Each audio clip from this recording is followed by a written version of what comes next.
Dan malam itu, untuk pertama kalinya, aku tak menghindar. Kami bersatu, pelan, lembut. Bukan karena nafsu semata, tapi karena rindu yang tak lagi bisa ditahan. Tangannya menyusuri lenganku, menghentikan napasku sesaat. Nafasnya hangat di leherku, dan dekapannya membuat dunia di sekitarku lenyap. Tapi, suara pintu depan terbuka keras. Kami berdua terlonjak. Aku langsung menjauh, membenahi bajuku yang sedikit tergeser.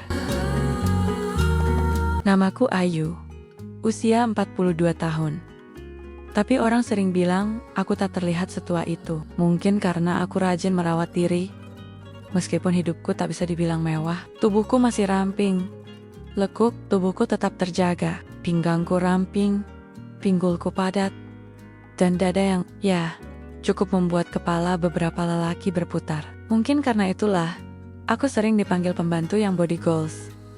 Hari itu aku datang ke rumah baru, sebuah rumah besar, milik Pak Dimas majikan baruku. Aku belum pernah bekerja untuk keluarga sekaya ini. Rumahnya luas, tembok tinggi, dengan taman yang terawat, dan kolam renang di samping. Tapi anehnya, hanya ada satu orang di sana, Pak Dimas sendiri. Katanya, dia duda, usia 47 tahun, dan katanya juga sedang dalam proses menenangkan hati.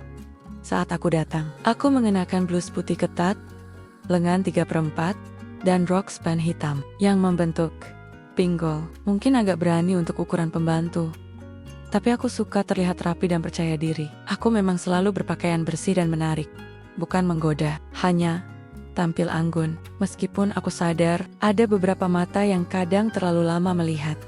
Ketika pertama kali Pak Dimas membukakan pintu, matanya langsung tertuju padaku. Aku bisa merasakannya. Ia menyapu dari ujung rambutku yang kuikat rapi, turun ke kerah blusku, lalu ke bagian tengah dadaku yang agak tertonjol. Bukan karena disengaja, memang begitu bentuknya. Silakan masuk, Bu Ayu, katanya, sedikit tercekat. Aku tersenyum sopan. Cukup panggil Ayu saja, Pak. Hari itu, aku mulai bekerja, menyapu, mengepel, merapikan lemari dapur, mencuci bajunya. Tapi setiap aku lewat di hadapan Pak Dimas yang duduk di ruang kerja, aku tahu dia memperhatikan diam-diam, tapi matanya tak bisa bohong. Aku terbiasa dipandangi. Tapi entah kenapa, tatapan Pak Dimas berbeda. Bukan hanya karena bentuk tubuhku atau bajuku yang pas badan. Ada sesuatu yang lain. Tatapan yang hangat, penuh tanda tanya. Seakan ia melihat lebih dalam dari sekadar kulitku. Malam pertama di rumah itu, aku tidur di kamar pembantu yang cukup nyaman. Sebelum tidur, aku berdiri di depan cermin, mengenakan piyama satin biru muda, tipis dan longgar, tapi tetap menunjukkan siluet tubuhku. Aku menghela napas.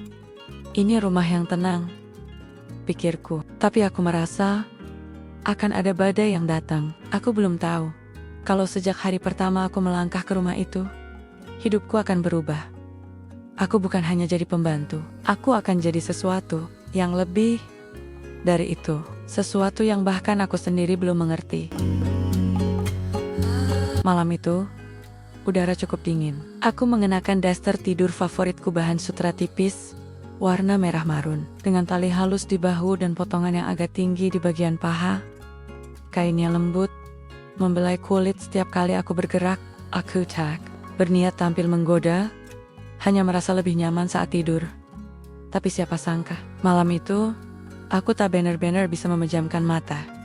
Sekitar pukul 11, saat semua lampu rumah mulai padam, aku mendengar suara langkah dari lorong. Awalnya kuabaikan, tapi lalu ada ketukan pelan di pintu kamarku. 3 kali, lembut tapi jelas. Hatiku langsung berdetak lebih cepat. Siapa yang datang malam-malam begini? Dengan langkah perlahan, aku buka pintu. Ternyata benar, di balik pintu berdiri Pak Dimas, mengenakan kaos tipis abu-abu dan celana pendek tidur. Wajahnya tampak lelah, tapi tatapannya dalam. Matanya mengarah sebentar ke dasterku yang membentuk tubuh, tapi cepat kembali menatap mataku. "Maaf Ayu," katanya lirih. "Kau belum tidur?" Aku mengangguk kecil.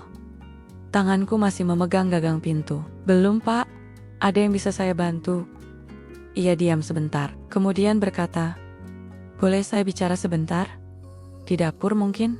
Call me Pandura. Di meja dapur yang remang-remang, hanya diterangi lampu kecil di sudut. Suasananya terasa intim. Aku duduk berhadapan dengannya. Dasterku jatuh lembut di pahaku. Dan sesekali, aku merasa tatapannya terpaku di sana. Sebelum buru-buru mengalihkan pandangan. Rumah ini terasa terlalu sepi, katanya tiba-tiba. Sejak istri saya meninggal, saya tak pernah benar-benar tidur. Nyenyak. Aku mengangguk pelan. Saya bisa mengerti, Pak. Lalu hening. Tapi hening yang bukan canggung. Hening yang seperti menunggu sesuatu. Ia mendekat sedikit, tangannya menyentuh gelas. Lalu diam. Ayu, katanya. Suara makin pelan. Kau wanita yang berbeda. Cara kau berbicara, berjalan, berpakaian, semua terasa alami, tapi juga menggoda. Entah bagaimana, aku menelan ludah. Suara hatiku mulai gaduh, tapi aku tetap tenang. Meski jantungku berdetak cepat. Saya cuma pembantu, Pak, bisikku. Ia menatapku. Lama, tapi di mataku, kau lebih dari itu. Aku tak tahu harus berkata apa, tapi saat itu, aku bisa merasakan sesuatu tumbuh di antara kami. Bukan hanya nafsu tapi rasa ketertarikan yang belum tersentuh, tapi menggelora. Beberapa detik kemudian, ia berdiri. Tak menyentuhku, tak berkata apa-apa lagi, hanya memberi tatapan dalam, lalu melangkah pelan meninggalkan dapur. Aku masih duduk, napasku tak beraturan. Malam itu aku tahu, aku bukan hanya pelengkap di rumah ini. Aku sudah mulai masuk ke pikirannya. Dan mungkin ke hatinya juga. Pagi itu aku bangun lebih awal. Seperti biasa, kuikat rambutku tinggi, lalu mengenakan pakaian kerja. Kemeja katun, putih dengan 2 kancing atas tak kukancingkan, dan celana legging hitam yang membalut erat kakiku. Tubuhku terasa segar, karena semalam aku mandi sebelum tidur. Air dingin tak cukup untuk mendinginkan suasana hatiku setelah pertemuan di dapur. Semalam, aku mulai membersihkan kamar mandi utama. Ruangan itu luas, mewah, dan dindingnya dipenuhi kaca. Di satu sisi, ada bathtub besar, dan di sisi lain ada shower kaca dengan uap hangat masih menempel dari pemakaian pagi. Saat aku sedang membersihkan wastafel, aku mendengar suara langkah masuk. Aku menoleh dan jantungku langsung berdegup. Pak Dimas. Ia hanya mengenakan handuk putih melilit pinggang. Dada bidangnya terlihat jelas, basah, dan masih mengeluarkan uap dari air hangat. Nafasku sempat tercekat. Ia tampak kuat dan hangat, seperti sosok pria yang lama tidak aku rasakan kehadirannya. Oh, Ayu, aku kira kau belum mulai bersih-bersih di sini, katanya. Matanya tak langsung menatap wajahku, tapi turun ke arah kerah kemejaku yang terbuka sedikit, lalu cepat-cepat kembali ke wajahku. Aku tersenyum sopan. Maaf, Pak, saya bisa lanjutkan nanti. Aku berbalik hendak keluar, tapi ia menghentikan langkahku dengan suara yang lebih dalam. Ayu, tunggu. Tak apa, lanjutkan saja. Saya hanya ingin bercukur. Aku tahu batasku. Aku tahu peranku. Tapi di kamar mandi yang dipenuhi uap hangat itu, dengan pakaian yang lekat di tubuhku, karena kelembaban udara, dan dia yang setengah telanjang, suasana terasa berbeda. Gairah yang tak terucap melayang di antara kami. Aku menyeka kaca, dan dari pantulan itu, aku bisa melihat dia memerhatikan punggungku. Pandangannya bergerak dari lekuk pinggangku, naik ke rambutku yang terikat rapi, lalu turun lagi. Lama sekali berhenti di bagian bawah punggungku yang tertutup legging ketat. Aku pura-pura tak sadar, tapi tubuhku tahu. Aku merasakannya. Lama kerja jadi pembantu, Ayu? Tanyanya pelan. Nadanya berbeda, seperti ingin mengenalku lebih dalam. Bukan sebagai pekerjanya. Sudah lebih dari 10 tahun, Pak. Jawabku sambil terus menyeka. Dan selama itu, belum pernah ada yang mencoba menahanmu di satu rumah. Tanyanya lagi kali ini, nadanya agak lirih. Aku terdiam, lalu aku menoleh pelan ke arahnya. Belum ada yang benar-benar melihat saya. Lebih dari sekadar pembantu, Pak. Ia hanya tersenyum tipis, tapi senyum itu menyimpan sesuatu. Sebelum ia berbalik keluar, ia sempat menunduk ke arahku, sangat dekat, dan berkata, "Kalau aku melihatmu, apa kau akan izinkan aku mengenalmu lebih dalam?" Aku tidak menjawab. Karena malam itu, saat aku kembali ke kamar dan berdiri di depan cermin, membuka kemeja yang basah oleh uap tadi, aku tahu, perlahan, tapi pasti, aku sedang ditarik masuk ke dunia yang selama ini hanya ada dalam mimpiku, dunia di mana aku dilihat, diinginkan, dan mungkin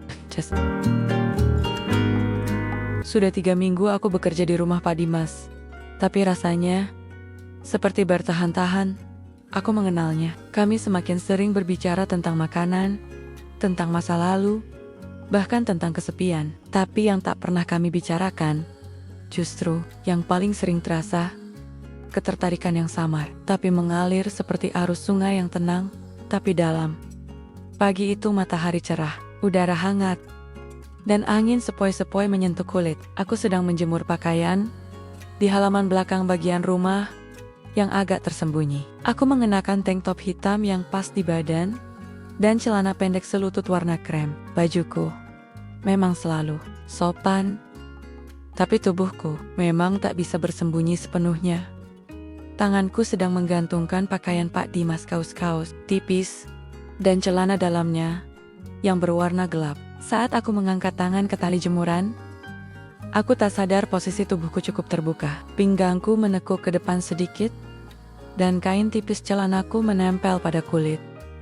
"Ayu," suara itu muncul begitu tiba-tiba dari belakang. Aku terlonjak sedikit dan berbalik.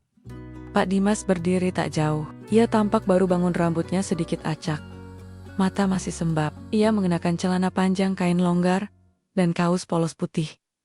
Tapi yang membuatku gemetar adalah cara dia memandangku. Tatapannya tidak kasar, tapi terlalu dalam. "Maaf, aku tak bermaksud mengejutkanmu," katanya sambil berjalan mendekat. Aku mengangguk cepat, mencoba mengalihkan pandangan, tapi aku bisa mencium aroma tubuhnya yang segar, seperti sabun dan sesuatu yang maskulin.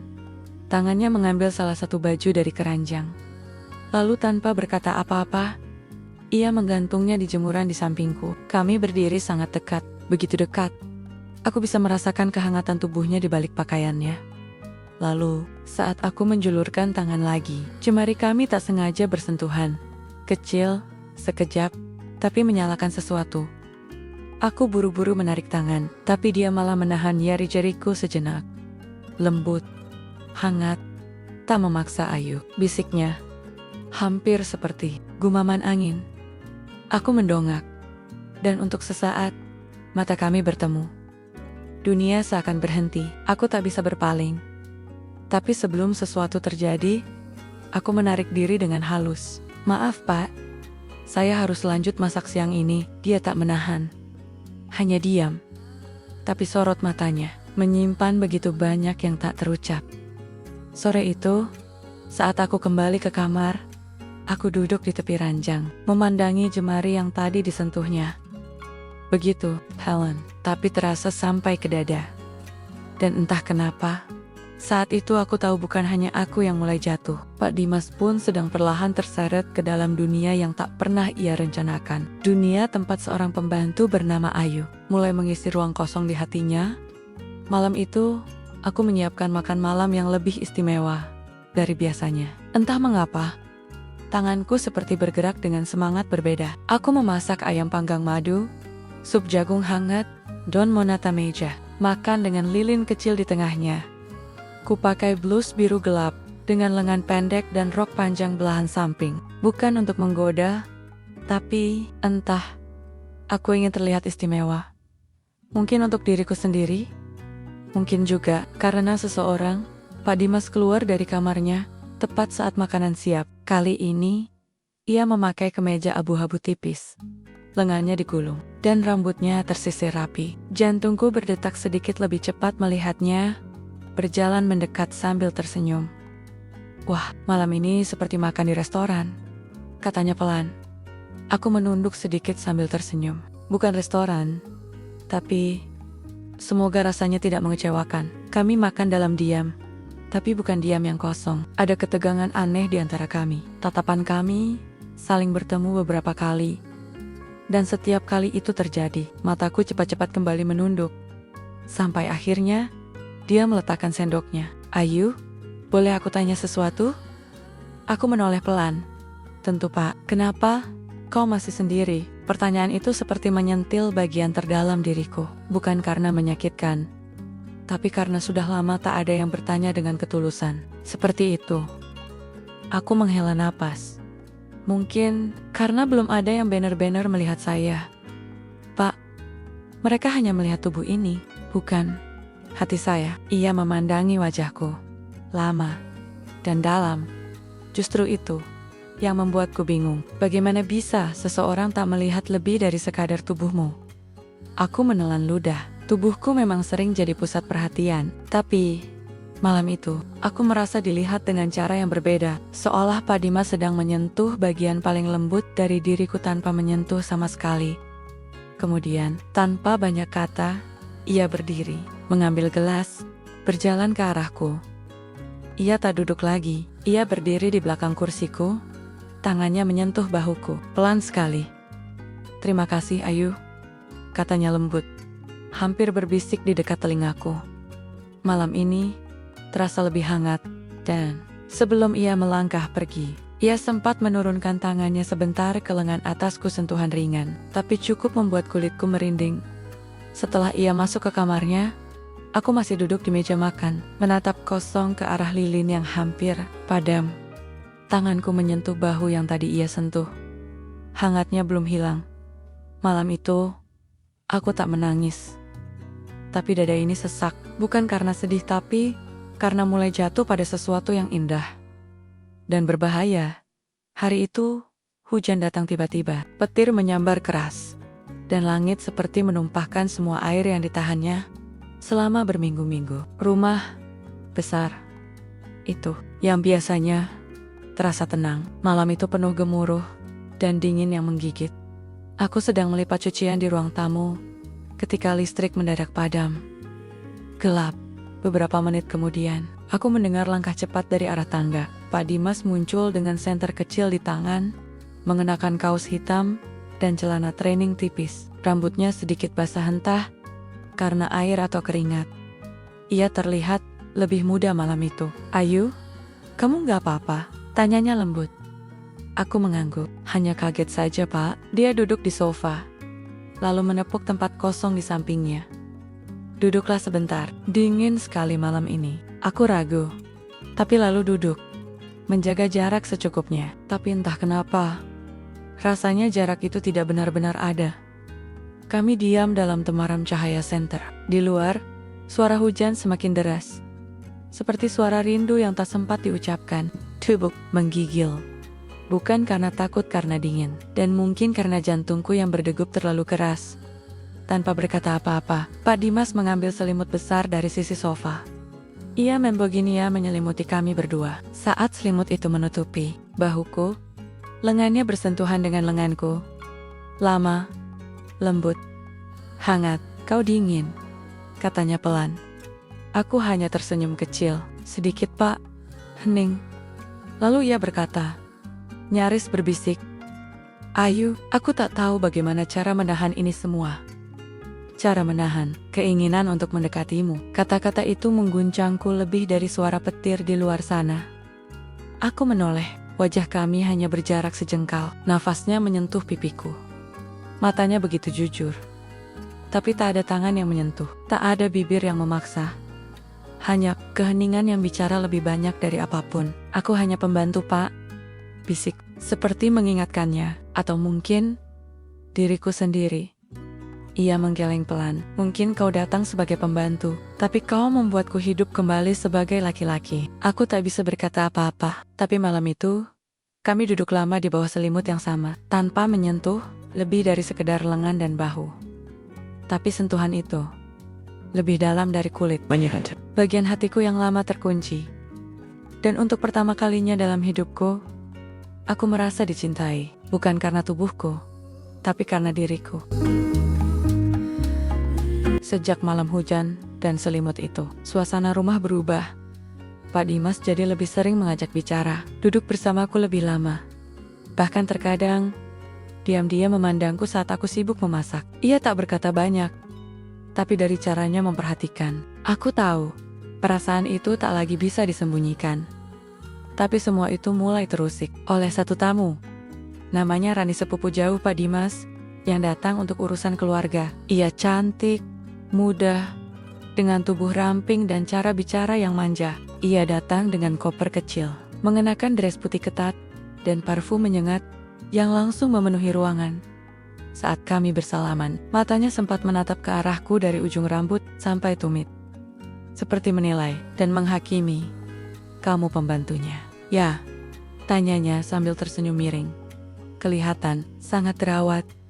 Aku hanya membalas dengan senyum sopan, tapi hatiku terasa seperti tertusuk jarum halus.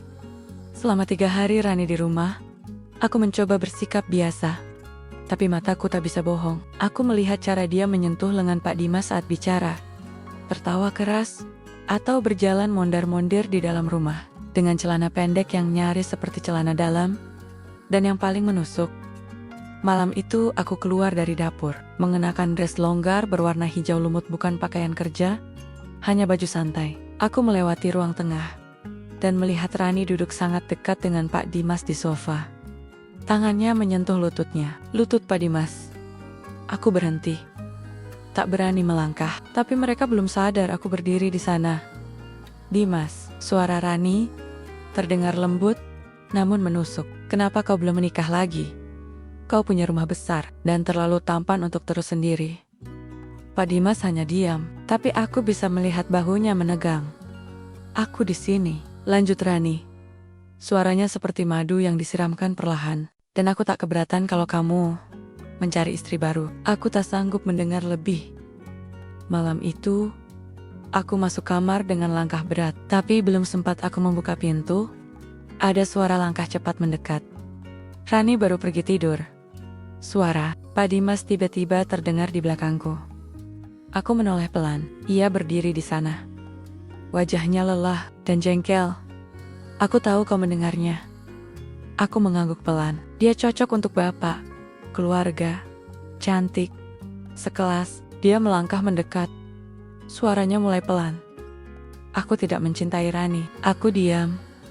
Aku mencintai perempuan yang hari ini menyiapkan makan siang tanpa bicara. Tapi tersenyum kecil saat aku menghabiskan semuanya. Aku memejamkan mata. Kata-katanya seperti pelukan yang menenangkan. Lalu, untuk pertama kalinya, dia menyentuh pipiku. Satu tangan, ringan, tak menekan. Hangat. Ayu, bisiknya. Apa yang harus kulakukan agar kau tahu? Aku serius. Aku membuka mata perlahan dan dalam. Detik itu, segala keraguan yang kutahan mulai runtuh.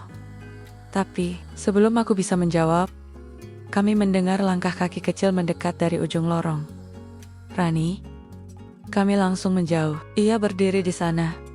Matanya menatap kami dengan senyum tipis. Tapi matanya dingin. Maaf, aku haus, katanya. Berlalu menuju dapur. Tapi aku tahu, dia mendengar, dia melihat. Dan mulai malam itu, aroma cemburu mulai mengisi udara. Bukan hanya dari Rani, tapi dari hatiku sendiri, yang mulai takut kehilangan sesuatu yang belum sepenuhnya menjadi milikku. Sejak malam itu, langkahku terasa lebih berat tiap kali aku melewati Rani. Senyumnya kini terasa pahit, dan ucapannya meski terdengar halus seperti pisau yang dioles madu. Ia tak pernah menuduh, tapi selalu menyindir. Ayu, kamu tidur di kamar pembantu kan? Tapi bajumu kayak bukan pembantu, katanya suatu pagi sambil menyeruput kopi. Aku hanya tersenyum. Semua baju saya beli dari gaji sendiri, Mbak. Tapi hatiku mulai tak tenang. Dan kekacauan bener-bener dimulai 2 malam kemudian. Rumah sepi. Rani katanya keluar bertemu teman. Aku sedang di dapur. Hanya mengenakan dress santai warna krem tanpa lengan. Sedikit longgar, tapi tetap membentuk siluet tubuhku. Pak Dimas datang ke dapur. Ia tidak bicara banyak, hanya menatapku lama. Ada lelah di wajahnya. tapi juga sesuatu yang lebih dalam, Ayu, katanya pelan. Aku sudah terlalu lama menahan ini semua. Aku laki-laki, dan kau tahu, aku bukan lelaki suci. Aku menunduk, jantungku berdetak, sangat cepat. Tubuhku terasa panas, meski malam itu udara dingin. Lalu ia mendekat, menyentuh pinggangku dengan satu tangan, ringan, lalu mengangkat wajahku dengan lembut. Maukah kau menjadi bagian dari hidupku? Bukan hanya bayanganku, bisiknya. Dan malam itu, untuk pertama kalinya, aku tak menghindar. Bibir kami bersatu, pelan, lembut. Bukan karena nafsu semata, tapi karena rindu yang tak lagi bisa ditahan. Tangannya menyusuri lenganku, menghentikan napasku sesaat. Nafasnya hangat di leherku, dan dekapannya membuat dunia di sekitarku lenyap. Tapi, suara pintu depan terbuka keras. Kami berdua terlonjak. Aku langsung menjauh, membenahi bajuku yang sedikit tergeser. Pak Dimas melangkah cepat ke ruang depan. Aku berdiri kaku, gemetar. Lalu suara itu terdengar. Aku tahu kalian berdua selingkuh di rumah sendiri dengan pembantu Rani. Ia berdiri di ambang pintu dengan wajah membara. Ponsel terbuka menampilkan video dari kamera kecil yang entah sejak kapan dipasangnya di dapur. Jadi ini, kenapa kamu menolak aku, Dimas? Katanya. Suaranya nyaring. Karena kamu lebih memilih perempuan ini, perempuan yang bahkan bukan siapa-siapa. Pak Dimas diam, matanya tajam, tapi tidak marah. Lebih kepada melindungi. Rani, cukup, katanya. Aku tidak pernah mencintaimu. Dan Ayu bukan hanya pembantu, dia perempuan yang membuatku merasa hidup. Aku berdiri, terpaku, antara ingin lari, menangis, atau berteriak. Rani menatapku dengan penuh luka dan jijik. Aku akan pastikan semua orang tahu, termasuk istri pertamamu. Jantungku seolah berhenti. Aku lupa, di tengah semua kehangatan ini, ada kenyataan yang tak pernah bisa aku ubah. Aku adalah perempuan kedua, dan dia masih suami orang. Setelah malam itu, semuanya berubah. Rani benar-benar menepati ancamannya. Ia mengirim rekaman itu video singkat dari kamera dapur langsung ke istri pertama Pak Dimas, Bunia. Aku tahu, karena aku yang menerima teleponnya. Ibu, suaraku gemetar saat mendengar suara perempuan yang belum pernah kudengar langsung. Kau Ayu kan? Katanya tenang. Terlalu tenang. Terima kasih karena telah merawat suamiku. Tapi mulai sekarang, berhentilah mencintai milik orang lain. Klik. Sambungan terputus. Pak Dimas terlihat seperti kehilangan arah keesokan harinya. Ia layar ponselnya sepanjang pagi. Tak berkata banyak. Tatapannya penuh rasa bersalah, tapi juga penuh tekad. Ayu, dengarkan aku, katanya akhirnya. Aku sudah bicara dengan Nia, dan aku tak akan sembunyi lagi. Aku terdiam, maksudnya, Pak. Dia menarik napas. Aku ingin menikahimu secara sah. Menjadikanmu istri kedua. Jantungku berdebar keras. Impian yang lama ku pendam, akhirnya diucapkan. Tapi entah kenapa, hatiku tak langsung melompat bahagia. Justru terasa berat dan sepi.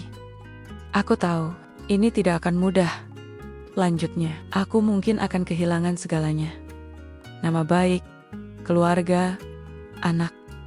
Tapi jika kau mau, aku akan memperjuangkanmu. Malam itu, aku duduk sendirian di teras belakang. Angin berembus lembut. Gaun tidurku sederhana putih bersih, tanpa lengan, melekat ringan di tubuh.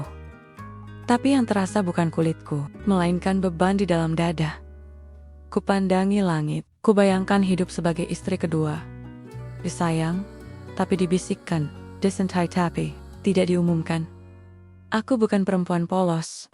Aku tahu, dunia tak ramah pada perempuan sepertiku. Lalu ku dengar langkah kaki dari belakang. Pak Dimas datang, lalu duduk di sebelahku. Ia tak menyentuh, hanya menatap. Aku mencintaimu, Ayu. Bukan karena tubuhmu, tapi karena jiwamu. Aku menoleh, tersenyum, lalu berkata, dengan suara lirih, tapi pasti, justru karena aku mencintaimu. Aku tidak ingin kau hancur karenaku. Dia terdiam. Aku melanjutkan. Aku tak ingin menjadi luka bagi istrimu, atau aib bagi anakmu. Kau tidak perlu memilih, karena malam ini, aku yang memilih. Matanya mulai berkaca. Aku juga. Tapi tidak ada pelukan. Tidak ada ciuman. Hanya dua manusia yang saling cinta, tapi memilih jalan yang menyakitkan demi kebaikan. Keesokan paginya, aku meninggalkan rumah itu. Dengan koper kecil dan hati yang setengah tertinggal, aku kembali jadi Ayu Jong dulu, tapi tak pernah benar-benar sama. Beberapa bulan kemudian, aku buka warung makan kecil di kampung. Orang-orang mulai mengenalku bukan sebagai pembantu, tapi sebagai Bu Ayu, pemilik masakan terenak di desa. Dan kadang ketika malam datang dan angin berhembus lembut, aku masih bisa mengingat pelukan yang tak pernah benar-benar terjadi. Dan cinta yang kutinggalkan bukan karena tidak cukup, tapi karena terlalu besar untuk dilukai.